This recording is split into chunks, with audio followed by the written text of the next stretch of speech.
This is a Star News Brief. I'm Samuel Otieno. President William Ruto and Deputy President Rigathi Gachagwa's offices are set to receive more billions of shillings in the next financial year as budget cuts hits ministries. The Executive Office of the President will receive 1.3 billion shillings more compared to this year's allocation, while that of the DP will go higher by 600 million shillings. President Ruto's office has been allocated 5.3 billion shillings in the coming financial year, which is way above the 4 billion shillings the office received this year.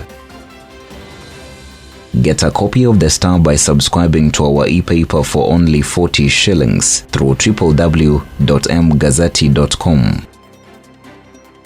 A majority of members of the National Assembly Committee said to probe Agriculture Cabinet Secretary Mithika Linturi opposed his impeachment when the motion was introduced on Thursday. A transcript of the electronic voting reveals that at least 6 members opposed the motion by Bumula MP Wamboka Wanami. House leaders nominated 11 members to the committee, including Marsabit Woman Representative Naomi Wako, Kathiani MP Robert Mboe, Kitui South's Rachel Nyamai, and Samuel Chepkonga of Ainabkoi.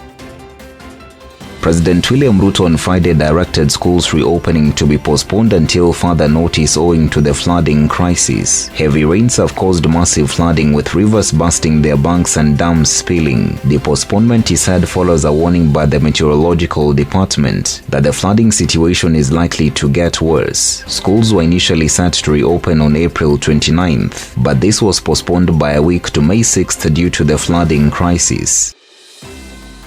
Kilifi Governor Gideon Mung'aro has threatened to remove containers preserving bodies from the Shakahola tragedy and dump them at the Kenyatta National Hospital. The governor issued a 5-day ultimatum to the government to remove the bodies, or he will tow the containers from the Malindi Sub-County Hospital. Speaking in Dagamra Magarini Sub-County after a food distribution exercise to flood victims, Mung'aro said the preservation of the bodies has been a burden to the county and a nuisance to those visiting the hospital.